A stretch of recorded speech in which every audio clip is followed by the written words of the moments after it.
vais en parler un, par lequel on peut reconnaître un chrétien authentique. On peut dire celui-ci, c'est un vrai chrétien. Ça t'authentifie. Amen. C'est pas le fait de s'appeler chrétien, c'est pas le fait d'entrer dans une église, c'est pas le fait de chanter, c'est pas le fait de prier qui intéresse Dieu. Non, prier, tout le monde peut prier, même un païen peut prier. Mais toi, tu es un enfant de Dieu. Tu es fils de Dieu. Et Dieu est ton Père. La fois passée, j'avais parlé du choix. Pourquoi t'a-t-il choisi? Il t'a choisi pour demeurer avec lui, pour rester avec lui. Là où il est, c'est là où il veut que tu sois. Maintenant, le premier point qui est plus très important, nous allons le lire dans Marc, chapitre 11. Nous prendrons le verset 22. Et je prendrai Luc, chapitre 8, du verset 22 au verset 25. Marc, chapitre 11, le verset 22. Vous savez, il y a des moments, quand nous sommes en train de vivre avec les gens, quand nous vivons dans nos maisons, quand nous vivons dans nos mariages, je sais qu'il y a des papas ici très occupés. Que Dieu vous bénisse parce que vous êtes très occupés. Il y a des femmes très occupées. Il y a des enfants très occupés. Mais ils ne comprennent pas la pensée de chaque être. Pourquoi chaque être veut que tu sois là? Alléluia. Pourquoi la personne qui est avec toi dans la maison cherche ta présence? Il n'a pas besoin d'une présence physique. Il n'a pas besoin d'une présence physique. Quand nous lisons Marc, chapitre 11, le verset 22, la Bible déclare, Jésus prit la parole et leur dit, ayez foi en Dieu.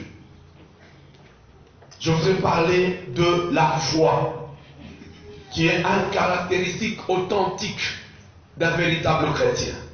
Alléluia. Je prends Luc chapitre 8. Je vais lire en partie du verset 22 au verset 25. Un jour, Jésus monta dans une barque avec ses disciples et leur dit, passons de l'autre côté du lac.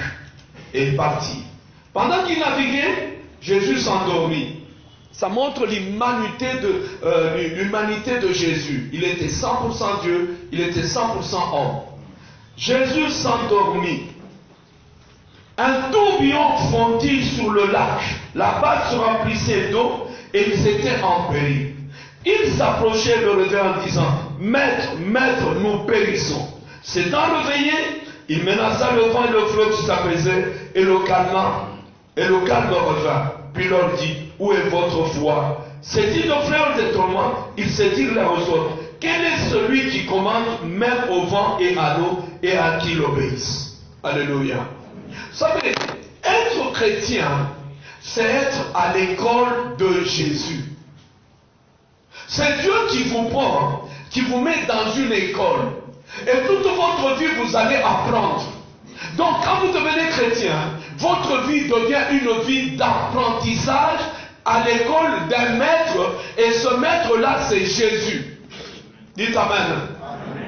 Mais écoutez-moi très bien. Cette école, pourquoi il vous met dans cette école? Il veut que vous suiviez ses traces. Il veut que vous passiez par le chemin là où il est passé. Il veut que vous ayez son caractère. Les gens ne disent pas tel fils, tel père, telle mère, telle fille. Non, le temps que la fille, le temps que le fils passe avec sa mère, il le ressemble. La vie chrétienne est que nous ressemblons à Jésus. Et là, c'est pour avoir son caractère. Que nous accomplissions les œuvres qu'il a accomplies. Alors pose-toi la question, depuis que tu es chrétien, quelle œuvre que Jésus a accomplie que toi tu as accomplie? Que nous travaillons comme lui a travaillé. Et cela demande une relation avec lui. Beaucoup de gens sont dans des sociétés et ils n'ont aucune relation. Ils sont comme des mercenaires. Vous savez, aujourd'hui, nous avons beaucoup de chrétiens. Ce sont des enfants de la rue. Ils n'ont aucune relation avec qui que ce soit. Ils vivent. Il est là, il existe. Il est vagabond, il entre ici, il sort ici, il est là, ainsi de suite. Mais quand tu lui poses les fruits, et quand tu le regardes, il ne reflète rien. Ça, j'en parlerai un autre jour, pour te parler, quelle est ta référence. Tu te réfères à qui? Parce que Jésus, tu ne le vois pas, tu te réfères à qui? Mais écoute-moi, je voudrais parler de la foi. Quand nous regardons le monde que nous vivons, et nous regardons les disciples, vous allez constater, chaque fois nous sommes confrontés à l'incrédulité. Nous doutons de tout. Nous critiquons de tout. Mais nous nous appelons chrétiens. Mais lui, toute sa vie, il n'a pas douté. Il avait foi à son Père. Il avait confiance à son Père. Il a marché par la foi. Il a vu le monde par la foi. Alléluia. Il voyait par la foi, il marchait par la foi, il faisait tout par la foi. Mais aujourd'hui, nous, et même les disciples qui étaient avec Jésus, c'est pourquoi ils étaient à l'école de Jésus. Cette école, c'était une école de passer de l'incrédulité à la foi. Aujourd'hui, pourquoi beaucoup de chrétiens, le monde ne nous accepte pas. Le monde ne croit pas. Parce que quand nous sommes avec eux, ils voient l'incrédulité. Veux trouver un chrétien qui dit Yesu ni wangu wa uzima wa milele. Mais en lui, il doute de tout, il a peur de tout. Dieu ne veut pas d'hypocrite, de quelqu'un qui te dise Dieu est bon. Et entre-temps, il dit où est sa bonté? Dieu ne veut pas des gens qui disent Dieu est puissant. Les malheurs peuvent attendre les justes, mais Dieu m'en délivre toujours. Mais attends que les paroles que tu déclares sont des faussetés. C'est pourquoi être à l'école de Jésus, c'est lui ressembler. Et le point pour lui ressembler, c'est la foi. Et nous sommes souvent confrontés à l'incrédulité. Quelle est la pensée de Dieu? Avoir et vivre par la foi. La Bible déclare, mon juste vivra par la foi. S'il se retire, mon âme ne prend pas plaisir à lui. Mon vivre aura la confiance en moi. Et maintenant, comment avoir cette foi? La première étape, la Bible déclare, Jésus dormait. Il y a une tempête qui s'élève. Dans nos vies, il y aura toujours des tempêtes. Quand la Bible parle du fondement, il dit, c'est comme un homme qui a bâti une maison sur le sable. Quand la tempête vient, quand le vent vient, nous sommes dans un monde où le vent viendra toujours. La tempête viendra toujours. Que vous soyez chrétien, que vous soyez païen, qui que vous soyez, il y aura une tempête dans votre vie. Écoutez-moi, il y a un verset qui dit ceci. 1000 tombent à mon côté, 10 000 tombent à ma droite, n'est-ce pas? Mais la flèche, cela ne m'atteint pas, n'est-ce pas? Mais il y a un autre verset qui dit aussi, les malheurs atteignent toujours les justes, Dieu les en délivre. Donc n'ayez jamais une compréhension biblique d'un point. Comprenez toute la parole de Dieu. Et cela vous rendra fort. Donc Jésus était confronté à l'incrédulité. Et aujourd'hui, bon, le monde n'accepte pas le monde parce qu'il nous regarde les chrétiens. Nous pleurons comme eux, nous crions comme eux, nous gémissons comme eux. Nous avons un langage, nous avons deux langages. À l'église, j'ai un autre langage. Quand je chante, j'ai un autre langage. Mais quand je suis seul, même quand je chante, si vous pouviez voir mon cœur, c'est un cœur qui doute de tout. Et comment le monde peut croire? Alléluia.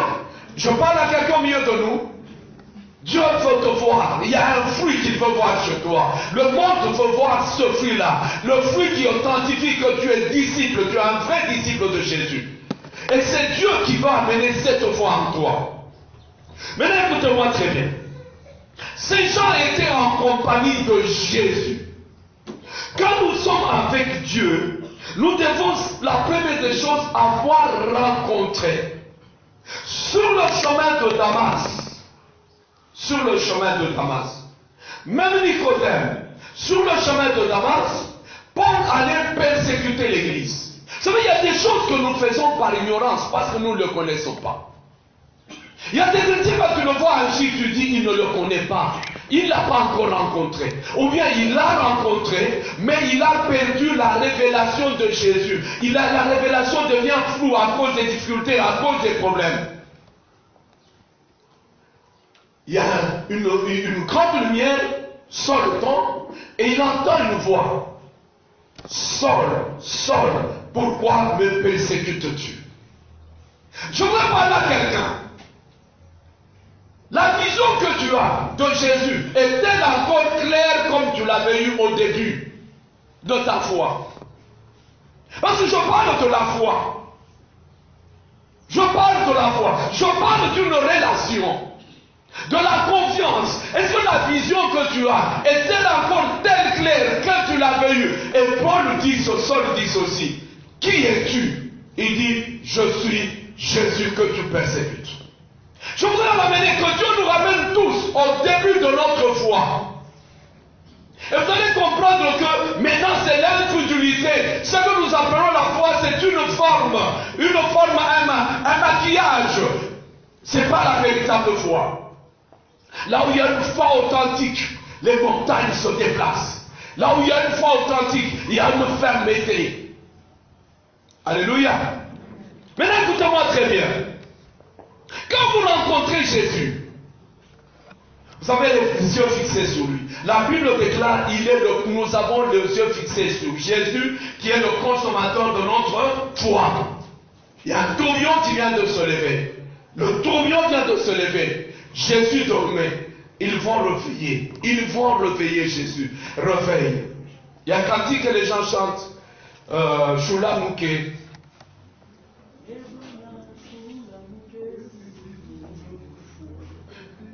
Mais toi, est-ce que tu as cette assurance de ce Jésus là-bas? Ou bien tu t'es déjà fabriqué un autre maître?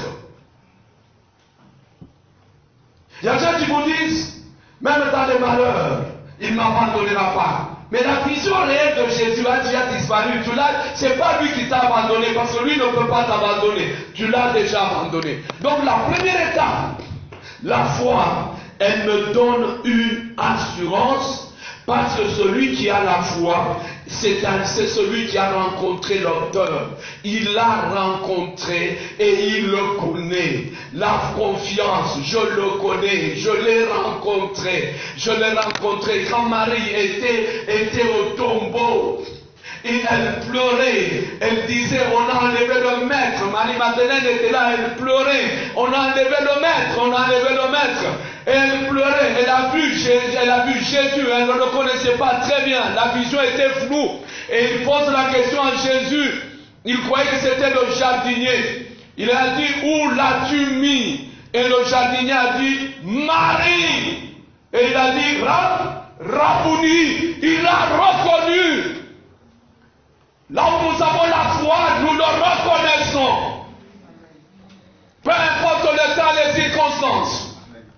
Mais aujourd'hui, beaucoup de gens, vous êtes physiquement dans les églises, physiquement dans la prière, physiquement dans le ministère, physiquement parce que nous vivons un temps très difficile. Mais la foi, vous l'avez perdu comment? Parce que vos yeux ne sont pas fixés sur lui qui est le consommateur de votre foi. Qui est l'auteur de la foi. Les yeux maintenant sont fixés sur les gens, les yeux fixés sur les problèmes, les yeux fixés sur les difficultés. Bien-aimé, la première chose que Dieu veut que tu sois en compagnie avec lui. Là où tu es, c'est là où tu seras. Je ne sais pas ce qui se passe dans ta vie, mais renouvelle ta foi. La deuxième chose, il y a une chose qui tue beaucoup de chrétiens. Ils ne sont plus passionnés de la parole de Dieu. Ils ne sont plus passionnés. Ils ne méditent plus la parole de Dieu. Et quand je dis la passion, c'est l'amour, la soif de la parole de Dieu. La Bible déclare, mon peuple ne vit pas de pain seulement, mais de toute parole qui sort de la bouche de Dieu. Les chrétiens aujourd'hui, ils sont très occupés, ils sont en tout, non pas dans la parole de Dieu. Ils cherchent les prophètes, ils cherchent les gens, mais ils ne cherchent pas Jésus dans la parole de Dieu. Combien de temps passes-tu à méditer la parole de Dieu? Combien t'as-tu? Il fallait qu'il parle. Ils l'ont rencontré, mais il fallait qu'il parle. Écoutez-moi très bien. Que Dieu vous donne des oreilles pour que vous l'entendiez encore. Que vous l'entendiez comme vous l'aviez entendu la première fois. Aujourd'hui, nous avons des oreilles qui n'entendent plus, tellement que l'incrédulité est arrivée. Nos oreilles ont la démangeaison d'écouter des bonnes choses. Nous nous donnons une foule de docteurs, foule de prophètes, parce que je voudrais entendre des bonnes choses. Je voudrais entendre des choses qui me plaisent. Je voudrais qu'on me dise, tu auras une promotion. Je voudrais me dire que tu seras grand. Non, bien aimé, tout ça, Dieu sait que tu en as besoin. Il sait que tu en as besoin. Il t'a déjà préparé la bénédiction, la promotion, la grandeur. Il dit très bien, ce sont les pains, mais moi je vous les donne. La Bible déclare, ces miracles vous poursuivront. Il y a des choses qui vous poursuivent. Il y a des choses qui te poursuivent. Je parle à quelqu'un au milieu de nous. Restaure ta foi. Restaure ta première vision. Dieu n'a pas besoin seulement de ta présence physique. Il a besoin de ta foi. Tu avais bien commencé. Maintenant, il y a un tourbillon. Maintenant, il y a des problèmes. Il y a des découragements. Il y a des joies. Il y a des choses. Et tu n'as plus le temps. Vous savez, aujourd'hui, le diable met un principe. Les gens n'ont plus le temps de prier. Ils n'ont plus le temps de lire la parole de Dieu. Et quand ils lisent la parole de Dieu, et ils lisent la parole de Dieu quand ils sont à l'église. Et même, ils n'ont même pas de Bible. Et quand ils ont des Bibles, ils disent ça se trouve dans le téléphone. Or, le téléphone, il apprend seulement pour WhatsApp, pour Facebook, non pas pour la parole de Dieu. Écoutez-moi très bien. L'homme intérieur doit grandir. Et pour qu'il grandisse, c'est la parole de Dieu. Si tu veux réussir, il dit à Josué, médite cette parole nuit et ne t'en éloigne pas. Sois-y fidèle et tu réussiras dans tout ce que tu entreprendras. Donc, il y a déjà une bénédiction. La bénédiction, est-ce qu'il faut que quelqu'un te dise tu es béni? Non, la bénédiction est là, tu as été appelé par Dieu. Tu as été dit et tu réussiras. Donc il ne suffit pas de méditer la parole de Dieu, il faut la mettre en pratique. Alléluia. Parce que quand vous lisez Romains, la Bible déclare la foi vient de ce que nous entendons, et ce que nous entendons vient de la parole de Dieu. Fais un pas à ton voisin ceci. Fais un pas à ton voisin ceci. Fais-lui ceci. Dis-lui qu'est-ce que toi tu entends tout au long de la journée. Tu entends des mensonges, tu entends des critiques, tu entends les problèmes des gens. C'est pourquoi tu vas remarquer ta vie est une vie de haine, une vie de rancune, parce que c'est tout ce que tu entends. Dans ton quartier, dans ton avenue, tout ce que tu entends. Mais tu auras quoi? La foi, c'est cette ferme assurance, cette confiance que j'ai. Et elle ne vient pas de tous les bruits que j'entends, elle vient de la parole de Dieu. Tu as besoin de la parole de Dieu. Et tu as besoin d'écouter la parole de Dieu. Tu as besoin de l'entendre. Et non pas l'entendre. Quand tu veux que ta foi grandisse, parce que la foi, elle grandit, obéis et mets la parole de Dieu en pratique. Obéis et mets la parole de Dieu telle qu'elle est écrite. Il est écrit ceci, mets-la en pratique. Dans toutes choses, mets la parole de Dieu en pratique et tu vas voir cette confiance augmenter en toi. La troisième chose, il faut rechercher la plénitude du Saint-Esprit. La foi ne peut pas marcher sans le Saint-Esprit. C'est pourquoi la Bible déclare, je ne vous laisserai pas seul. Écoutez-moi très bien. J'ai vu des chrétiens chuter. J'ai vu des chrétiens perdus. Pourquoi ces chrétiens ont fait quelque chose? Il y a des choses qui nous diminuent. Pourquoi nous ne nous laissons pas remplir du Saint-Esprit? Sans le Saint-Esprit. Le choix, c'est Dieu. L'école, c'est Jésus. Maintenant, celui qui met la communication, qui t'aide à avancer, c'est le Saint-Esprit. Combien de chrétiens aujourd'hui aiment même le Saint-Esprit? Ils aiment même être remplis du Saint-Esprit. Ils vivent selon la chair. Et dans la chair, allez lire Galates 5, 19. Vous n'allez pas trouver les fruits du Saint-Esprit, le fruit du Saint-Esprit dans Galates. Dans Galates 5, 19, tu vas constater, quand tu commences à marcher selon la chair, tu deviens orgueilleux. Tu as l'envie. Vous savez, écoutez-moi très bien. Vous savez, il y a des choses qui tuent les gens. Tu as $1000 ou $500 qu'on te donne parce que tu n'as jamais vu $500. Tu deviens orgueilleux. Bien aimé, $500 n'est rien. Il y a des gens, il y a quelqu'un qui avait organisé une fête. Une fête qu'il a organisée. Il a payé des billets d'avion à tout le monde. Pour que tout le monde assiste à son anniversaire. Et puis il a dit à tout le monde, allez chercher les habits dans la différence. À la différence. Tout le monde est en train, bien aimé. Dis à ton ami, ton orgueil te tue. Pendant que Dieu te prépare à des grandes choses. Et puis pas seulement ça. Tout le monde devait aller chercher les habits. Et ils devaient payer des billets, aller le tour de tous les gens. Venant d'Europe, venant des pays d'Afrique. Vous savez, il y a des choses que nous tuent. Dieu te donne une petite bénédiction. Une toute petite. En Jésus, il y a la plénitude de la bénédiction. Amen.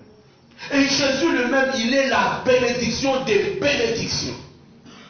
C'est pourquoi quand la Bible déclare, qu'est-ce qui nous rachète? Nous avons été achetés des vaines manières de vivre, non par les choses persécusables, ni par l'or, ni par l'argent. Qu'est-ce que l'or devant Dieu? Qu'est-ce que l'argent devant Dieu? Regardez comment vous avez abandonné la présence de Dieu dans vos vies. Parce que vous avez refusé. Tu marchais, tu dormais par terre, Dieu te fait grâce, tu commences à dormir dans un lit, tu oublies Dieu. Le lit va t'oublier Dieu. Mais c'est la foi qui vient de disparaître. Écoutez, j'ai habité l'huile 11A dans une maison de 2 chambres. Maintenant j'habite une grande maison, je construis une grande maison. Mais je n'oublie pas Jésus. Parce que tout cela, c'est il me le donne comme cadeau. Il me le donne comme cadeau. Il va me donner. Chaque fois que j'ai voyagé par avion, je n'ai jamais payé un franc. Ce sont des gens qui ont payé pour moi. Dernièrement, il fallait être logé à l'hôtel Caravie. Je dis à ceux qui devaient me loger, je dis, je n'ai pas de temps. Je dis que d'autres pasteurs y a, je n'ai pas de temps. Or bien, mais je dis, loger à l'hôtel Caravia. Hein? C'est pas un honneur. C'est pas un honneur. Et moi j'ai dit, compare à cet honneur à mon Jésus. À mon Jésus. C'est pourquoi j'aime qu'il se révèle toujours à moi. Vous savez, hier, Docteur Paul me dit, tu vas assister à notre proclamation. Elle se fait en téléconférence. Et Maître Dieu-dit vient d'avoir nous appelons ça certificat, il vient d'avoir son diplôme en théologie, et il vient d'avoir son diplôme de graduat en théologie de l'Afrique du Sud. Et je devais assister à cette proclamation. Alléluia. Applaudis. Oui, Biblia, alors je devais assister à cette conférence. Bien aimé, ton nom peut aller très loin. Et le docteur Paul, il fallait être au deuil à Lubumbashi. Mais on dit qu'il y a un problème à Lubumbashi. Nous connaissons ce qui s'est passé à Lubumbashi. Et je suis resté. Jérémie me dit, non, on a demandé que tu sois à la conférence. J'ai dit, vous savez, il y a des choses quand on le demande, vous dites, comment vous vit tout. Vous savez, il y a des choses, quand vous n'avez pas soif, vous n'avez pas faim de certaines choses, vous allez commencer à manger les bingos, vous chaque jour, vous trouvez que c'est le repas le meilleur. Il y a des choses que tu manges, Dieu veut t'amener dans des grandeurs. Alors, il dit, j'ai dit, ça va prendre combien de temps? Il dit, non, ça peut prendre 1h30. J'ai dit, pour moi c'était une perte de temps. Il dit, mais reste quand même, tu dois l'honorer, celui qui a dit que tu assistes. Ok, téléconférence, on se retrouve là-bas, la proclamation commence. Bien aimé, c'était tellement en anglais que je disais oui, oui, mais je comprenais certaines choses et des choses m'échappaient tellement. Anglais, puis on a commencé à donner des diplômes. Ceux qui étaient là en Afrique du Sud, ceux-là, ils ont reçu des doctorats, de ceci, ainsi de suite, ils ont reçu. Il y a même des femmes que j'ai vues, une femme qui a eu un doctorat en théologie. Elle est commerçante, elle a des moyens, mais toi, tu n'as rien. Bien-aimé, je te supplie, Dieu t'aime. Je ne suis pas ici pour me moquer de toi, non. Tu as une grâce. Tu as une identité, c'est dans Jésus que tu l'as. Ce n'est pas le monde qui peut te donner. C'est pas le monde, c'est que Dieu te donne. Lis Colossiens chapitre 1, il dit nous avons tout reçu pleinement en lui, tout. La Bible déclare tout. Tu l'as reçu, mais il renouvelle ton intelligence. C'est laisse le Saint-Esprit te dire qu'il va te faire entrer dans les profondeurs de tout. Puis, on a terminé la proclamation. C'était avant un peu. Alors, il fallait que chacun parle. Le premier qui a commencé à parler, c'est un pasteur avec sa femme des États-Unis. Je me dis, j'ai dit, je vais m'habiller en quoi? Il dit, je croyais comme un bon Congolais m'habiller en costume. Il dit, non, même en chemise. Bon, je dis, mon bobo, tu étais là-bas. Le premier que je rencontre là-bas, il était en polo. Un barbu là-bas avec sa femme, qui ont de l'âge. Ils ont parlé en anglais, je retenais quelques mots. Mais je retenais. Alléluia. Le deuxième, il a parlé. C'était quelqu'un, une femme là-bas qui était en Belgique, c'est pas un homme, c'était l'Europe, le monde là-bas qui parlait.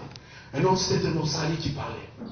Puis après, on a dit le pasteur Raymond Kofi, c'est Kofi, Raymond Kofi de Club 700, il devait parler aussi de Cameroun.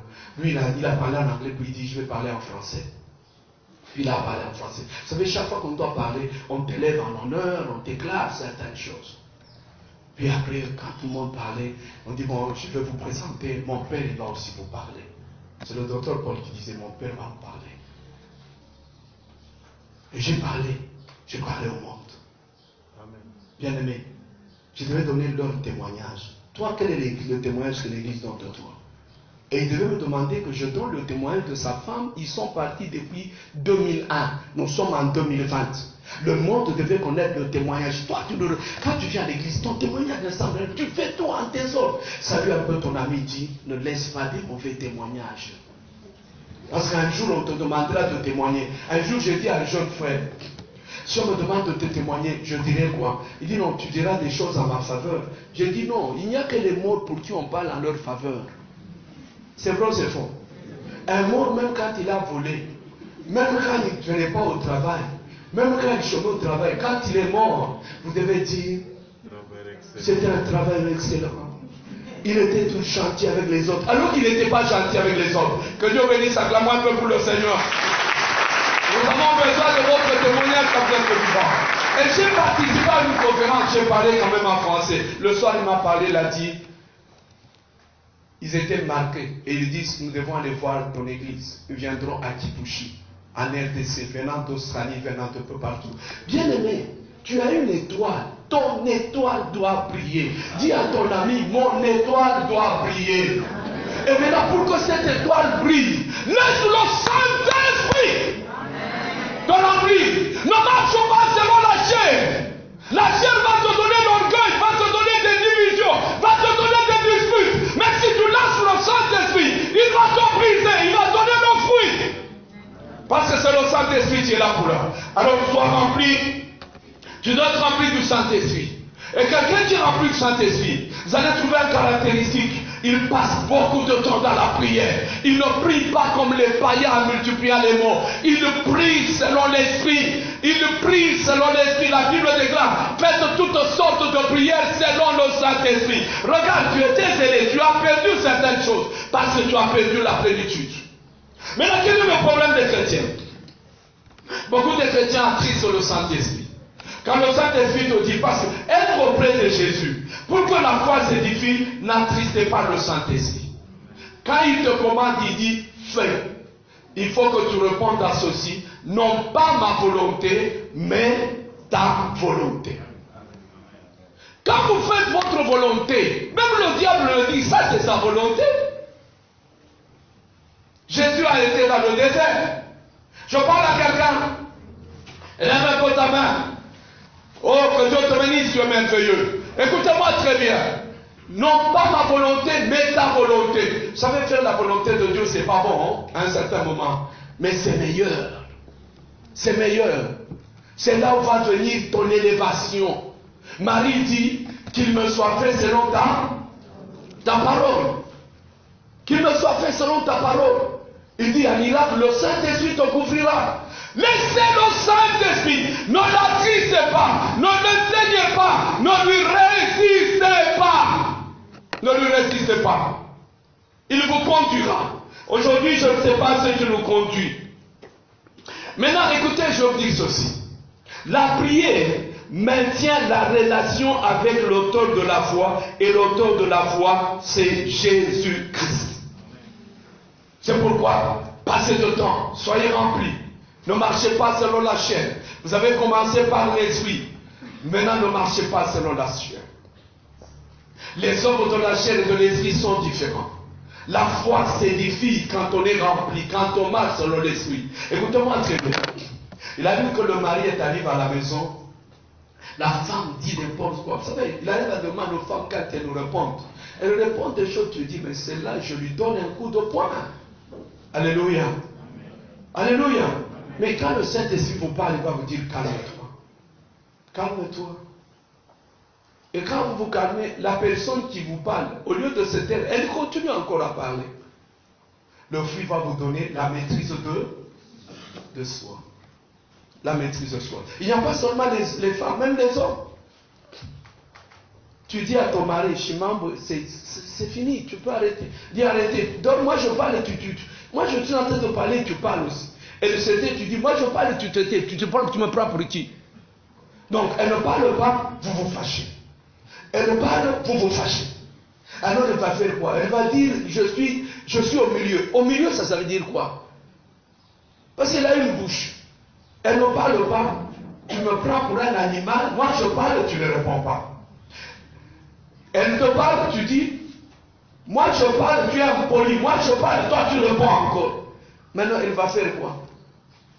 Elle va dire abstention. L'abstention, c'est quoi? Ce n'est pas parler, c'est quoi? Je crois que vous avez une réponse. Donc, et à l'homme et à la femme, laissez le Saint-Esprit parce qu'il travaille, même aux enfants. Et or, pour que le Saint-Esprit travaille, le Saint-Esprit vient comme Dieu. Il vient comme Seigneur, régner dans votre vie. Et la foi augmente.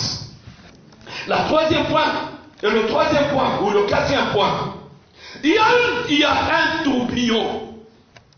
Il y a une tempête qui vient de s'élever. Écoutez-moi très bien. Souvent, c'est dans les difficultés que nous abandonnons le Seigneur. Or, les épreuves sont là pour épurer et construire notre foi. Dites avec moi, les épreuves. Mama Janibu, ikwako, juu ya kuyenga imani yetu na kuitakasa. Là où il n'y a pas de tribulation, il n'y a pas d'épreuve, ta foi ne sera pas construite. Non, il n'y a pas les épreuves. Alléluia. Maintenant, écoutez-moi. Dans les épreuves, il faut persévérer. Il faut persévérer. Il faut demeurer ferme et inébranlable dans les épreuves. Soyez comme la montagne de Sion. Je sais que beaucoup de gens ont perdu la foi dans les épreuves. Et quand vous entendez les chrétiens, ils vous disent, Dieu est avec moi. Mais quand les épreuves viennent, ils disent, Dieu, tu m'as abandonné. Non, là, les épreuves arrivent pour que nous ayons une nouvelle vision de Dieu. Pour que nous le connaissions très bien. Si par la tempête là-bas, ils allaient connaître Jésus, il termine par dire ceci. Quel est cet homme à qui obéissent même le vent et la tempête?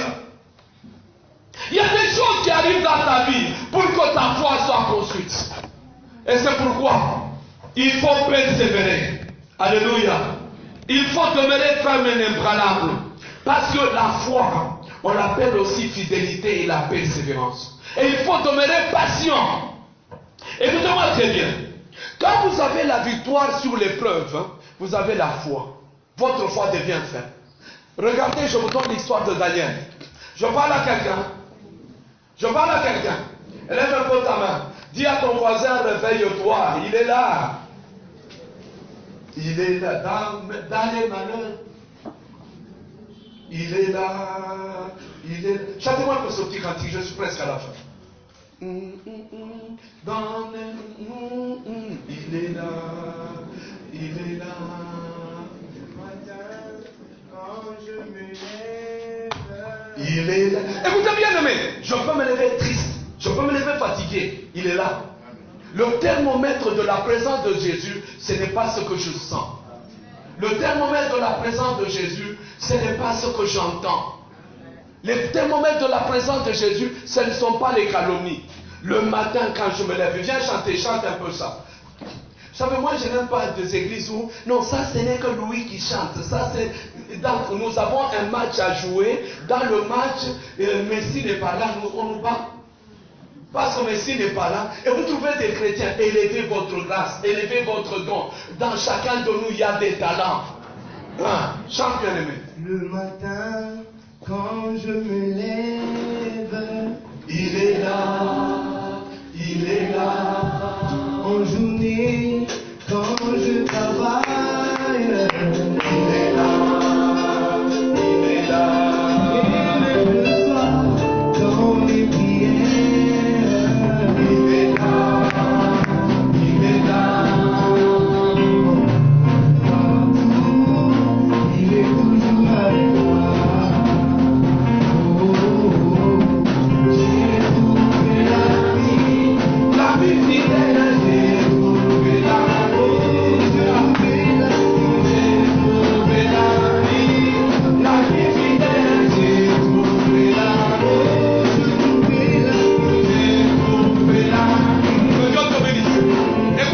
Ils étaient dans la barque. Il y a une épreuve qui commence. Il y a des épreuves. Paul, David dit ceci. Il rencontre une épreuve.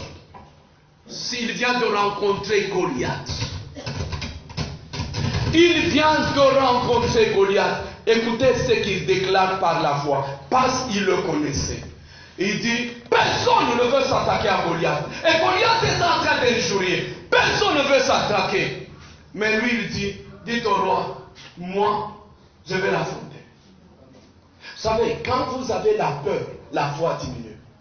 Parce que Dieu ne peut pas mettre au devant de votre vie quelque chose qui vous dépasse. La Bible déclare, les tentations peuvent nous survenir, mais Dieu ne peut pas nous tenter au-delà de nos forces. Il ne peut pas. Je parle de la foi. Je te parle à toi, je dis, réveille ta foi. Je réveille ta foi. Et il dit, mais moi, il dit, tu es un enfant. Il dit, je vais te raconter mon histoire. Bien-aimé, beaucoup de chrétiens n'ont plus de témoignages. Et ils sont dans les gratitudes. Bien, David rentre dans son passé pour expliquer comment sa foi a grandi. Il dit, quand je garde le troupeau de mon père, il y a l'ours et le lion qui viennent pour l'arracher. J'attaque, j'arrache. C'est pourquoi David a chanté dans Psaume 23, l'Éternel est mon. Je ne manquerai de rien. Il le connaissait. Sa foi et sa confiance étaient en lui. Mais il y a beaucoup de gens dans les épreuves. Il y a une situation qui arrive, tu as peur, tu fuis. Tu te dis non, elle va passer. Elle ne passera pas, la situation t'attend. Elle t'attend parce que pour Dieu, tu dois passer par là. Je parle à quelqu'un. Lève un peu ta main, dis à ton voisin, depuis que tu fuis, l'ennemi ne change pas, l'ennemi reste là-bas. Et il t'attend. Parce que Dieu veut que ta foi augmente. Amen. Ta foi augmente. Et là, c'est la victoire sur les épreuves affermit notre foi. Le matin, quand je me lève, il est là. Maintenant, moi, je viens de me lever. Je dis, oh, je ne sais pas ce que je vais manger aujourd'hui. Oh. Et j'ai dit, quand je chante à l'urgence, j'ai dit, il nourrit les oiseaux du ciel. Non, bien aimé, il ne faut pas mentir. Vous n'avez pas foi dans cette parole. Il nourrit les oiseaux du ciel. Mais quand moi-même, à mon intérieur, j'ai dit, où est-ce que je vais aller demander? Et toute ma foi, elle est appuyée sur des gens. L'échec, soit pratique. Tu es à l'école de Dieu. Alléluia. Et je voudrais terminer par ceci. L'apprentissage de la foi apporte une nouvelle vision de la personne du maître. Tu vas voir la manière dont, écoutez, la manière dont je connus Jésus quand je venais de croire, et la manière dont je le connais maintenant, il y a un changement. Dans le temps, j'avais peur. Et je suis passé dans beaucoup de tribulations. Et chaque jour qui passe, les événements qui se présentent dans ma vie, tous ceux qui sont avec moi, ils me disent, regarde vers Jésus. Quand je vais regarder vers les hommes, ils disent, non, regarde vers Jésus. Renouvelle ta vie de prière. Renouvelle ton étude de la parole de Dieu. Regarde vers Jésus. Tu sais tellement injurié, dis, ne le regarde pas. D'ailleurs, il y a un proverbe qui dit, le chien aboie, la caravane passe. Non, il y a tel... C'est aujourd'hui, les chrétiens sont perturbés. Il est en train de marcher avec le Seigneur. Au lieu de regarder Jésus, il regarde les gens. Non, toi, imaginez-vous Jésus à la croix. Je vais terminer par ça. Jésus à la croix. Il était à la croix. Il était à la croix. Avant qu'il n'aille à la croix, on le fouette, on le fait. Et avant qu'il n'aille à la croix, il dit vraiment à Pierre, tu vas me régner. 3 fois. Non, moi, je ne te régnerai pas. Moi. Pierre ne savait pas l'épreuve qu'il allait passer. Je parle à quelqu'un au milieu de nous. Dieu t'aime. Tu es une créature merveilleuse. Il a une vision. Il veut te faire entrer dans ta destinée. Mais pour entrer dans ta destinée, le monde doit avoir chez toi la foi. C'est cette foi qui déplace. Rien n'est impossible à celui qui croit. Rien n'est impossible. Rien. Je te le dis bien, je te le dis. Et il veut te révéler que crois. Aie confiance en moi. Aie confiance totale. Et ça nous arrive bien, mais quand nous commettons des erreurs, c'est parce que nous n'avons pas la foi. Nous ne faisons pas grandir notre foi. Mais va demander à Abraham, va demander à Sarah. Ce sont tes amis qui t'ont précédé. Et les yeux fixés sur Jésus tout en disant Abraham était comme ceci. La Bible déclare tout cela a été écrit pour notre instruit. Moi je ne vois pas quelqu'un par la foi échouer. Alléluia. Vous savez, je suis en train de relever d'une église de 2500 personnes. Ça se fera comment? Le Saint-Esprit me couvrira. Ce n'est pas moi qui le ferai, le Saint-Esprit est en œuvre. Moi, tout ce que nous me demande, croire seulement. Et j'y crois. Alléluia. Vous savez, quand nous avions commencé notre petite église, nous n'étions qu'à 60 ou 50. Nous étions un petit nombre, on nous injuriait, on nous critiquait, n'est-ce pas? On se moquait de nous et nous étions sous une bâche. Injuriés, critiqués, même les frères se moquaient de nous. Mais ils ont changé d'avis. Pourquoi? Nous avons été fermes dans les épreuves. Nous avons dit, c'est pas nous, c'est Dieu. Quand nous sommes arrivés avec cette église ici, le mur était là-bas, le petit mur était ici. Et ici, il y avait une bâche. Il y avait une bâche. Ah, j'aime Jésus. Celui-là, rien n'est impossible à lui. Il y avait une bâche. Et pour qu'on ne voit pas la bâche, on avait construit un petit muret de ce côté-là. Alors un jour, je venais, devant moi, il y avait 2 gens qui étaient en train de parler. 2 ou 3 personnes. Et vous savez ce qu'ils étaient en train de dire? Il faut être villageois et sauvage pour venir construire des choses pareilles en ville. C'est pourquoi je ne critique personne, même s'il commence dans une bâche. Je ne critique personne, même s'il marche dans un pot. Je ne critique personne, même s'il dort sur une natte. Parce que je sais que son Dieu fera des miracles avec lui. Tout ce que je lui demande, c'est la foi. Et j'étais là, derrière, il y avait des moqueries. Ceux qui étaient devant moi se moquaient de moi. Qui devait se justifier? Moi-même, je devais les justifier. Je devais leur dire, vous allez voir ce que Dieu fera. Non. Dieu allait lui-même se justifier. Si c'est œuvre de Dieu, que Dieu lui-même se justifie.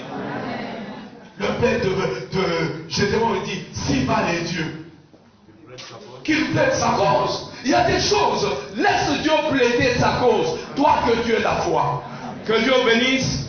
Nous acclamons pour le Seigneur et nous entrons dans la